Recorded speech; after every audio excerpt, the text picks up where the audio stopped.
মিষ্টি খেরি সখিরা মিষ্টি খেরি ওরা ঘরে ঘরে সাজাইলো ঘরে ঘরে সাজাইলো ঘরে বলে বলে বলে ঘরে ঘরে সাজাইলো সাজিয়ে নিয়ে সবাই মিলে মাথায় তুলে নেয় মাথায় করে ডালাগুলো সাজিয়ে নিয়ে ফুলের ডালা সকল কিছু যা যা লাগে পূজার সামগ্রী নিয়ে সবাই মিলে বাড়ি চলে যাচ্ছে সূর্যদেবের পূজা করবে বলে আসেন আস্তে আস্তে আজ চলে রে আগে আগে আস্তে আস্তে রাধা বিনো দিন ঘুরবে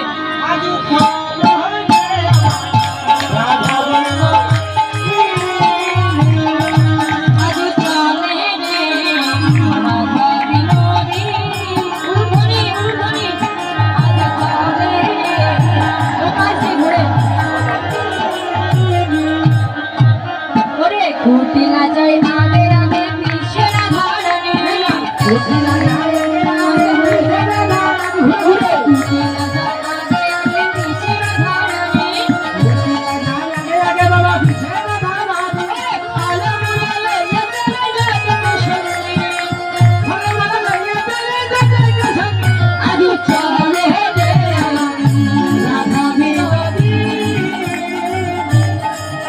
আজ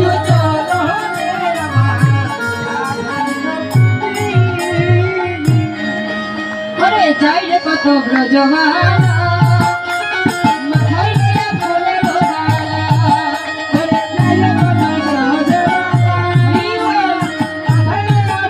ঘুরে ঘুরে যাইলে কত ব্রজমান মাথায় নিয়ে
সঙ্গে নিয়ে যাচ্ছেন আস্তে এবার যেতে যেতে যেতে যেতে বসে যেতে যেতে যেতে যেতে একটা সুন্দর বনের মধ্যে ঢুকে পড়েছে এবার সুন্দর বনের মধ্যে গিয়ে কুটিলা এবার রাধারানীকে বলছে বৌদি এমন সুন্দর বন কভু না হেরি এই বনে বনদেবের বাস রাধারানী বলছেন বলদেবাশ্রয় হে থা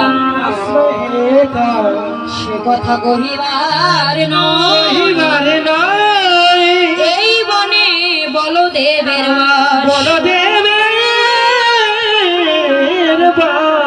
শোনা মাত্রই কুটিলা থরথর করে কেঁপে উঠেছে, বলছে বলো কি বৌদি, কত দেবতার নাম শুনেছি জগতে, বলদেব দেবতার নাম তো কোনোদিন শুনিনি। এর ব্যবহার কেমন, এর দেখতে কেমন, এর আচার ব্যবহার কেমন শুনে রাধারানী তো সুযোগ পেয়ে গেল। বলছে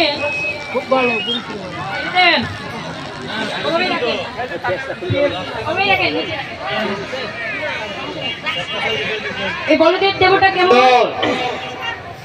এই দেবতার ব্যবহারটা কেমন শোনা মাত্রই রাধারানী সুযোগ পেয়ে বলছে, জানো ননদি এই বলদেব দেবতা কেমন করে, যদি কোনো অবিবাহিত সুন্দরী রমণী পায় সঙ্গে সঙ্গে তারে ধরে আর তারে জীবনকে মরা করে।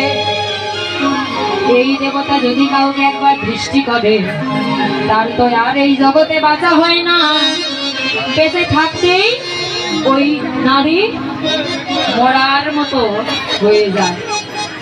শোনো এই দেবতা তো বুড়ি ছুড়ি মানে না, যারে পায় তারেই ধরে।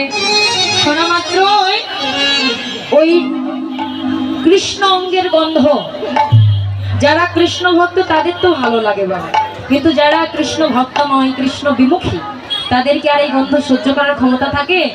নাসিকায় প্রবেশ মাত্র কুটিলা এবার ভাবছি এই দুর্গন্ধ কিসের, শোনা মাত্র ভয় পেয়ে গেছে, মনে হয় ওই দেবতা আমায় দৃষ্টি করেছে। রাধারানীর চরণে পড়ে বলছে কি, বৌদি আমায় বাঁচাও বাঁচাও, বৌদি আমায় বাঁচাও বাঁচাও, আমি আরে বলে যাব না রে, বৌদি আমায় বাঁচাও বাঁচাও, আরে বলে যাব না রে, বৌদি আমায় বাঁচাও বাঁচাও, ঘরে গিয়া রাধিকার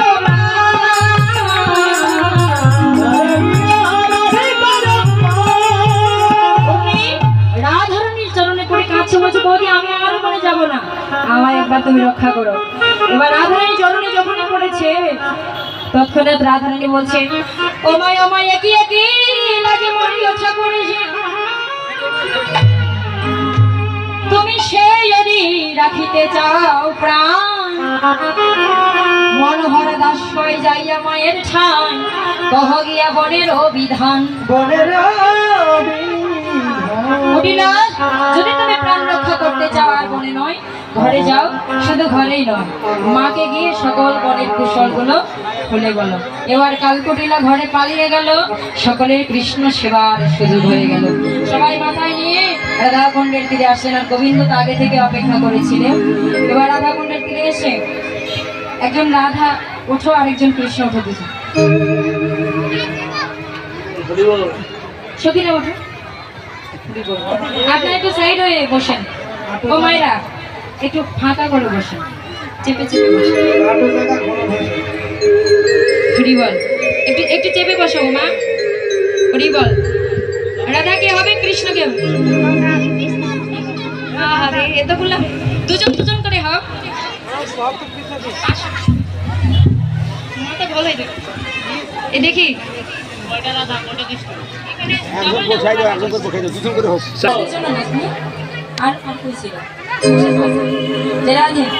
হরিবল। এই যে রাধা কুণ্ডের তীরে এসে সব সখীগণ মিলে রাধা গোবিন্দকে যুগল করে দাঁড় করিয়ে এবার রাধা গোবিন্দকে আনন্দে সবাই বিভোর হয়ে রাধা গোবিন্দকে যুগল করে দাঁড় করিয়ে রাধা গোবিন্দ সহ সকল সখীগণ সবাই মিলে নৃত্য করছেন।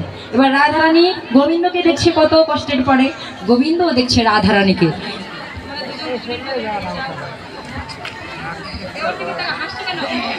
রাধারানী গোবিন্দকে দেখছে, গোবিন্দ রাধারানীকে দেখছে। অনেকক্ষণ পর এই অপেক্ষা তাকাও, মুখ হে রয়ে দুহু নন্দ, ওরে রাই কহে নাম হলো শ্যাম কহে চন্দ্র, রাই নাই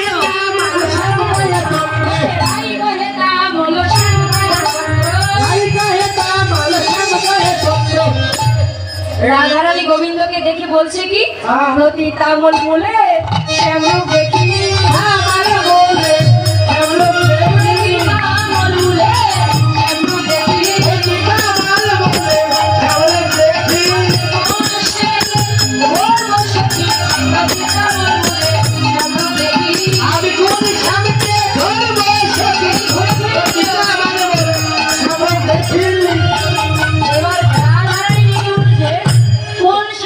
করব।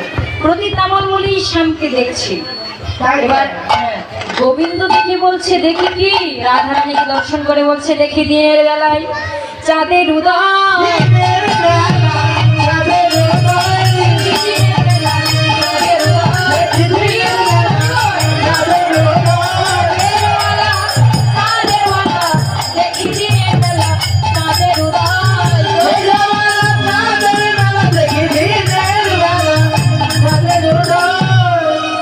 এবারে নাচিতে লাগিল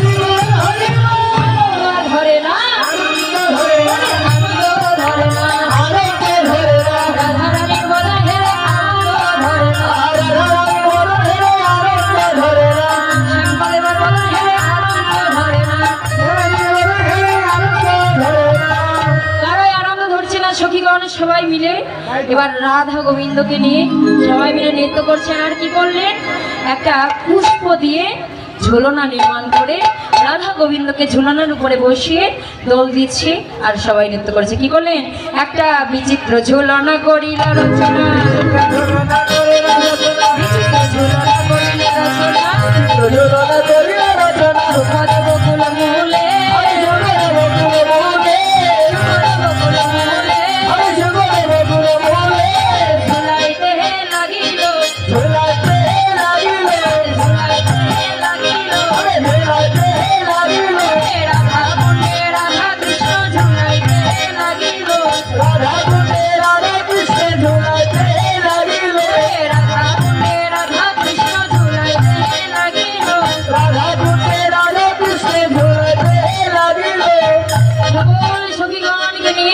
রাধা কুণ্ডের তীরে রাধা গোবিন্দকে বিচিত্র ঝুলনার উপরে বসিয়ে ঝুলন খেলা খেলালেন, পাশা খেলা খেলালেন, দুজন দুজনকে বদনটা দেখালেন মিলন করাই দিয়ে।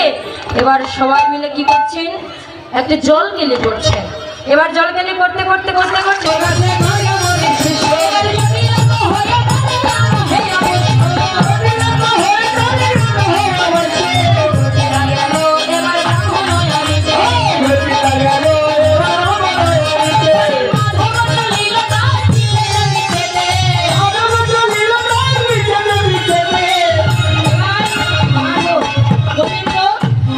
তিনি নিজেই ব্রাহ্মণ সাজলেন।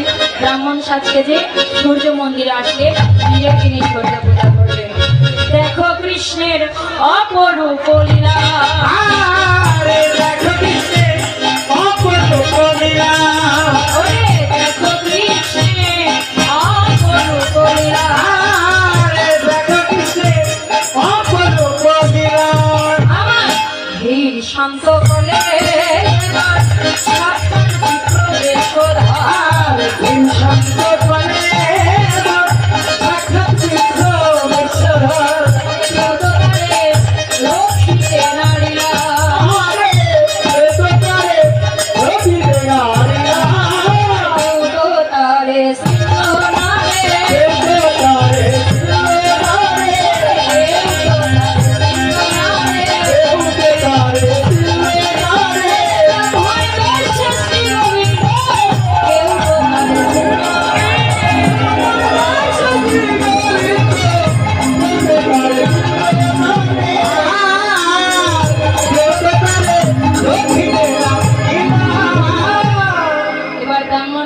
শ্রী গোবিন্দ নিজেই আসলেন, সবাই মিলে সূর্য পূজার দক্ষিণাটা দিয়ে দিচ্ছেন। বলছে হ্যাঁ ঠিক আছে, তোমার যখন দক্ষিণা বেশি নিয়ে আসেনি তো বেকায়দায় পড়েছি তাই বেশি নেবে নাও, আমরা বেশি দিচ্ছি।